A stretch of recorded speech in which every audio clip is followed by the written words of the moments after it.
Long ago, in the wide golden savanna, there lived a mighty lion named Azaro. His mane was thick like fire, and his roar echoed across the plains, shaking the trees and scattering the birds. He was crowned the king of the animal kingdom, not by kindness or wisdom, but by fear. Every morning, Azaro would climb atop a rocky hill and roar so loudly that the ground seemed to tremble. The gazelles would freeze mid-graze, the zebras would bow their heads, and the monkeys in the trees would hide behind leaves. "Remember who rules these lands," Azaro would growl. "It is I, Azaro the Great." The animals obeyed, for none dared to challenge him. The elephant, though larger, avoided his path. The crocodile, though fierce, slid silently into the river when Azaro approached. Even the hyenas, who laughed at everyone, fell silent at the sound of his roar. But deep in the forest lived a small tortoise named Tumba.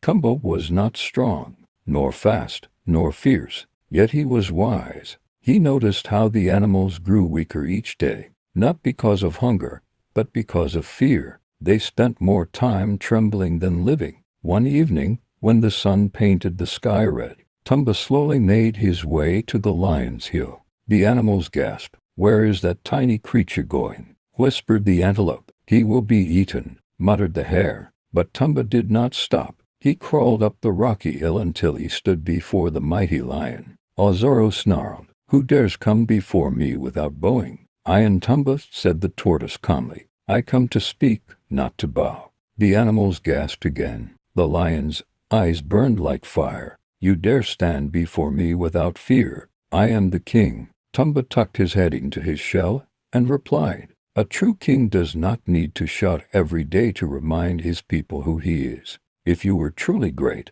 your strength would protect us, not frighten us." The lion roared so loudly that the hill shook, but the tortoise stayed tucked in his shell, unmoved. When Azaro grew tired, he realized something strange. His roar had not scared the tortoise. The animals, who had watched silently, now began to murmur. First the birds, then the zebras, then the elephants. They all began to nod in agreement with Tumba's words. For the first time, the lion felt small. Azaro lowered his head. "If I do not roar, if I do not intimidate, will you still see me as king?" The tortoise peeked out of his shell. "Yes, lead us with courage, not fear. Then your roar will be a song of protection, not a shadow of terror." From that day forward, Azaro changed. He still roared, but not to intimidate, only to warn of danger or to gather the animals when storms approached. The kingdom grew stronger, for the animals no longer trembled in fear, but stood together in respect. And so, the lion learned that true kingship was not measured by the fear he could create, but by the trust he could earn. This beautiful story is written by Laura Chris aka Lachideclan. Please follow, like, comment, and share. Thanks.